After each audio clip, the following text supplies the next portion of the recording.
بسم الله الرحمن الرحيم والصلاة والسلام على أشرف المرسلين سيدنا محمد عليه الصلاة والسلام. Bonjour tout le monde. Dans cette vidéo, je vais faire des cours sur le routage, des routeurs bien sûr, les notions de base. On va commencer par chapitre 1, راح نشوفوا les routeurs et quelles sont les routines de base. D'accord? Donc dans cette vidéo, donc c'est une formation normalement تدخل في Cisco. Donc, vous voyez la figure, un ensemble de routeurs. D'accord. Donc, voici le programme, le sommaire de ce chapitre. On va commencer par des réseaux WAN et les routeurs. Après, on va une introduction aux routeurs. On va voir, troisième partie, la configuration d'un routeur. Après, des informations sur les autres équipements. Cinquièmement, la gestion de la plateforme logicielle Cisco EOS. Sixièmement, on va voir le routage et le protocole de routage. On va voir aussi les protocoles de routage à vecteur de distance, des messages de contrôle et d'erreurs TCP. On va voir le dépannage de base d'un routeur. On va voir le TCP/IP, les niveaux intermédiaires. Et on termine avec liste de contrôle d'accès et les ACL. Donc, le cours numéro 1, c'est bien les réseaux WAN et les routeurs.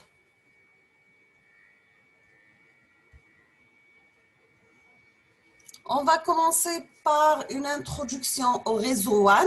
C'est quoi un réseau WAN? Un réseau WAN, c'est un réseau de communication de données qui couvre une zone géographique étendue, comme un département, une région ou un pays par exemple. Nous avons des distances entre les unités, par exemple pour 10 mètres. L'emplacement des hôtes, c'est bien une pièce. Le nom du réseau, c'est réseau LAN ou salle de classe. Pour 100 mètres, l'emplacement, c'est bâtiment. Le nom, c'est réseau LAN, école par exemple. 1000 mètres ou bien 1 kilomètre, campus, réseau LAN, université. 10 km ou là, 10 000 mètres, là c'est pour une ville.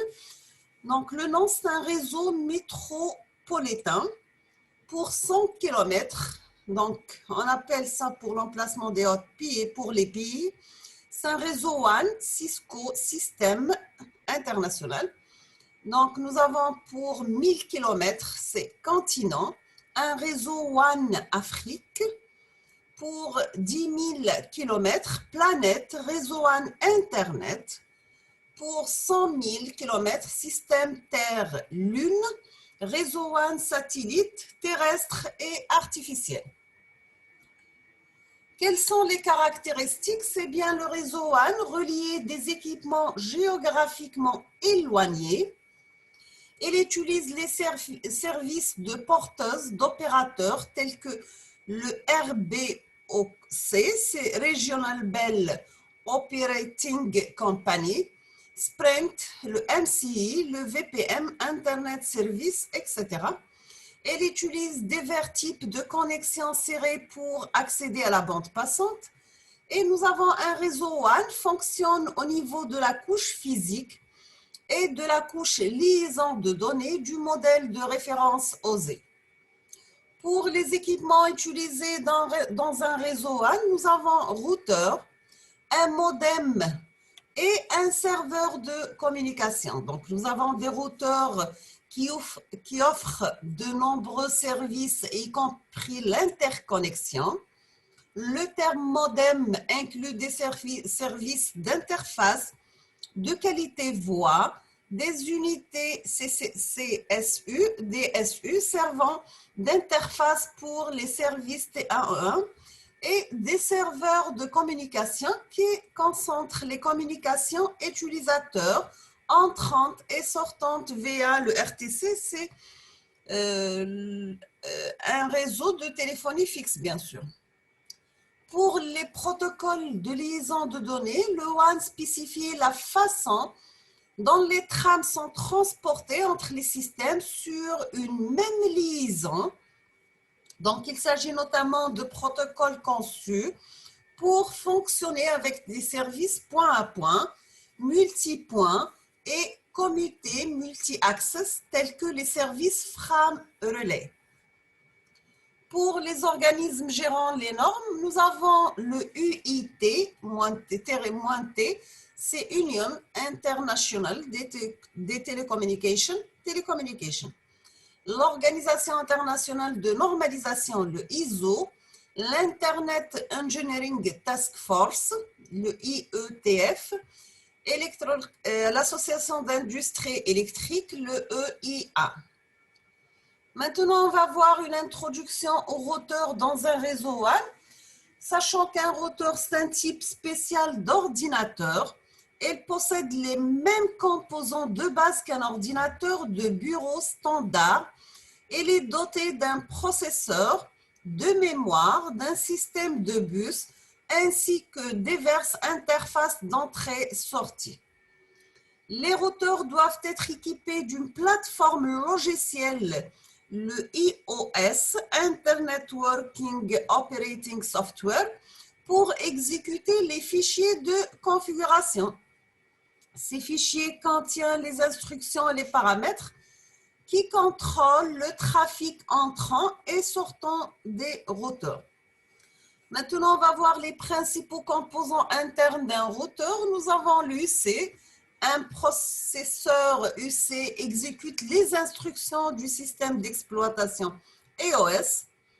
Ses principales fonctions sont, entre autres, l'initialisation du système, le routage et le contrôle de l'interface réseau. Nous avons aussi la mémoire vive ou bien la RAM ou DRAM. Elle contient les tables de routage. Elle contient le cache ARP.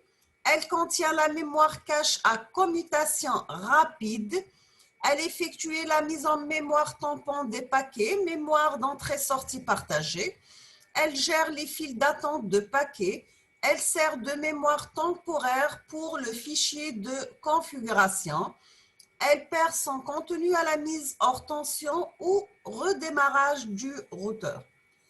Nous avons aussi la mémoire vive rémanente, le NVRAM. Elle assure le stockage du fichier de configuration de démarrage. Elle conserve son contenu à la mise hors tension ou redémarrage du routeur. Nous avons la mémoire flash. Elle contient l'image du système d'exploitation, le iOS. Elle permet de mettre à jour le logiciel sans suppression ni remplacement de puces. Elle conserve son contenu à la mise hors tension ou au redémarrage du routeur. Elle peut stocker plusieurs versions de la plateforme logicielle EOS. Elle constitue un type de ROM, c'est l'EPROM. Nous avons que l'ajout ou le remplacement des modules SIM de mémoire flash ou de carte PCM-CEA permet de mettre à niveau la quantité de mémoire flash. Nous avons aussi la mémoire morte ROM, c'est Read Only Memory. Elle gère les instructions du test automatique de mise sous tension, le POST. Elle stocke le programme d'amorçage, le Bootstrap, et le logiciel du système de base.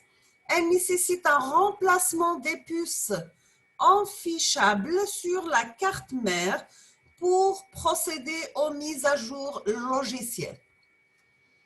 On a les bus. Les routeurs comportent un bus système et un bus processeur. Le bus système est utilisé pour transférer les paquets vers et depuis les interfaces. Le bus processeur est utilisé pour transférer les instructions et les données vers ou depuis les adresses mémoire spécifiées. On a les interfaces. Pour l'interface, elle connecte le routeur au réseau pour l'entrée et la sortie des paquets. Elles peuvent se trouver sur la carte mère ou sur un module séparé. Donc, vous voyez ici, ça c'est l'alimentation. On appelle ça un CMM, flash.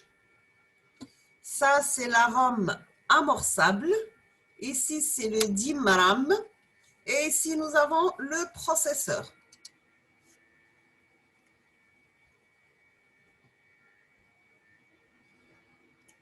Maintenant, on va voir les connexions externes des routeurs. Le routeur possède trois types d'interfaces.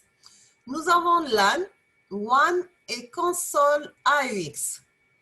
Les interfaces LAN, c'est Ethernet ou bien Token Ring standard.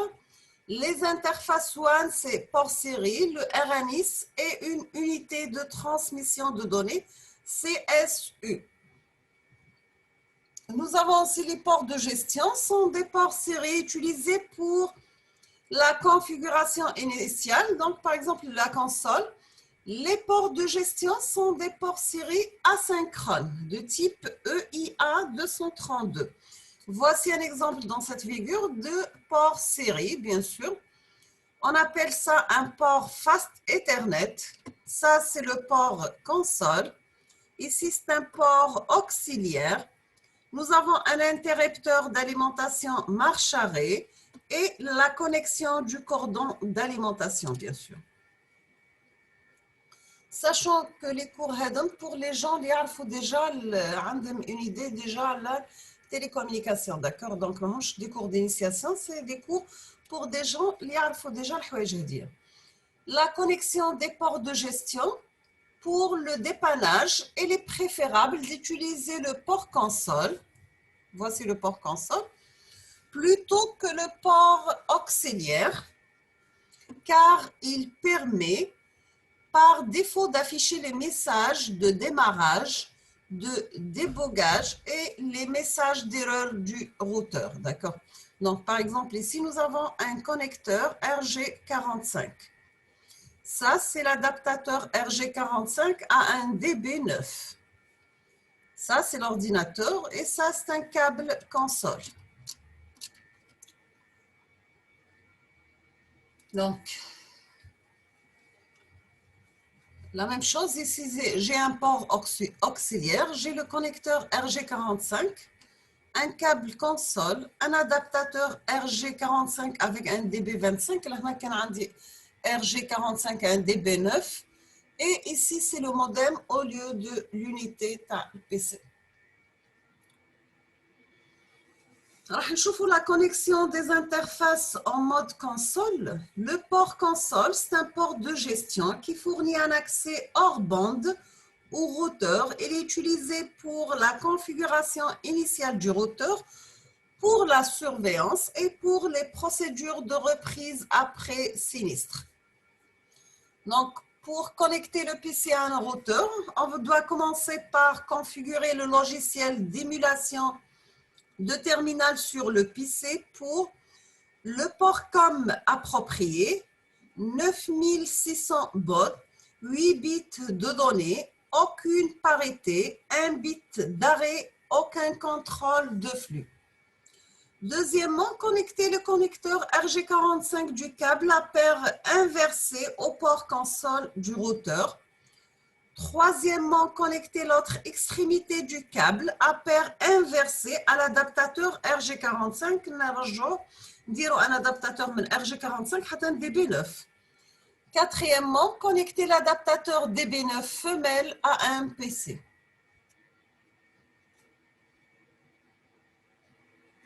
Donc, voici un exemple de connecteur 8 branches sur les routeurs Cisco.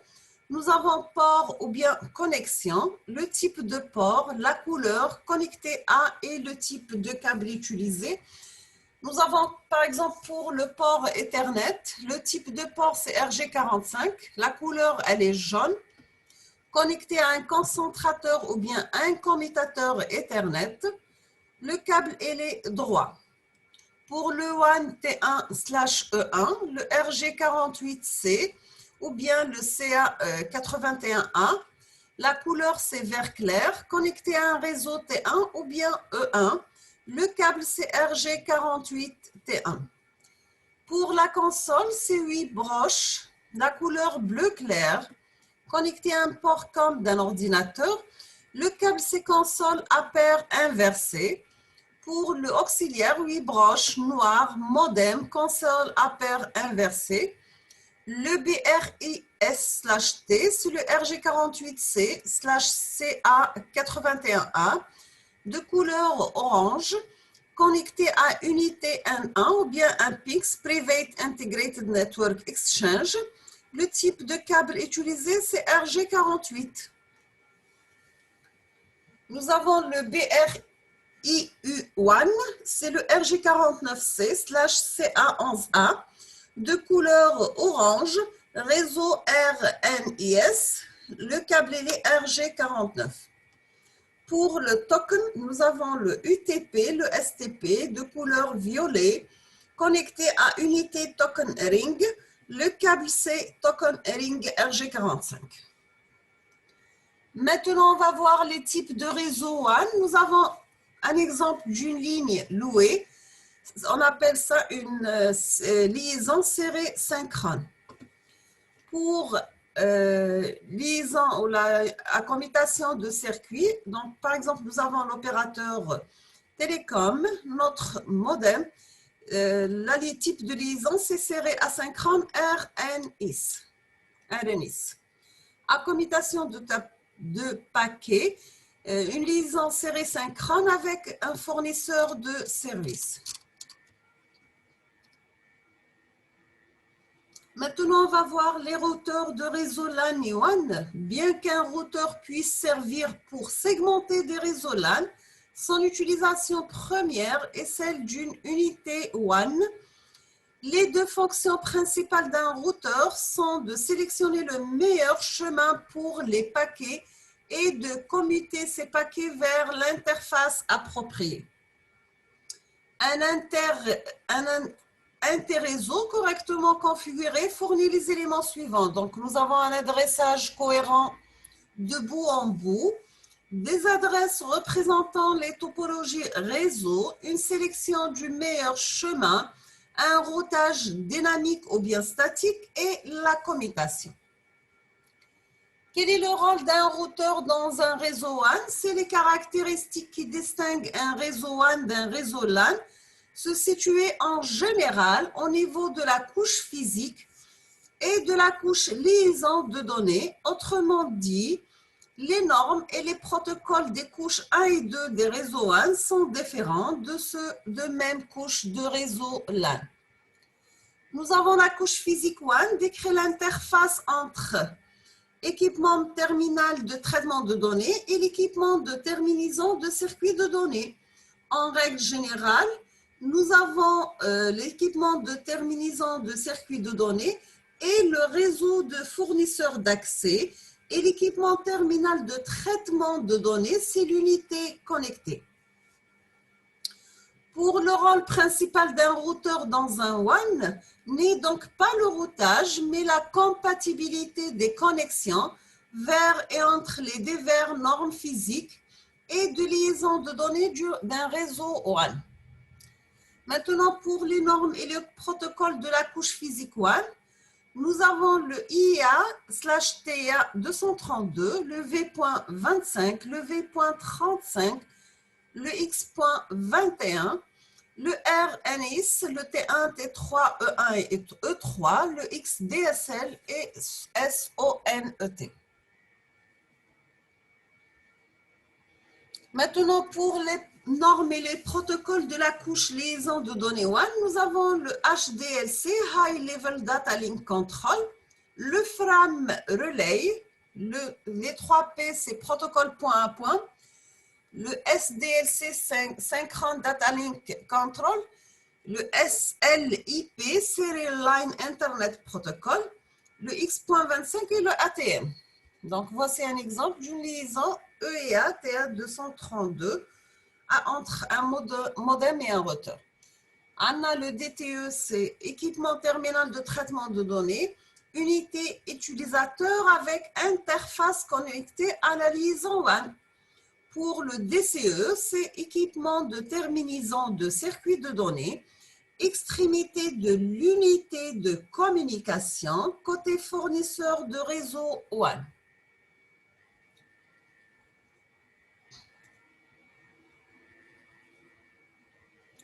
Donc, là, nous sommes à la fin de la vidéo. Je vous remercie infiniment pour votre attention. N'hésitez pas si vous avez des questions ou bien des remarques. Et à la prochaine vidéo, Inch'Allah. Je vais laisser le chapitre numéro 2, introduction au routeur, pour la prochaine vidéo, Inch'Allah. Merci beaucoup.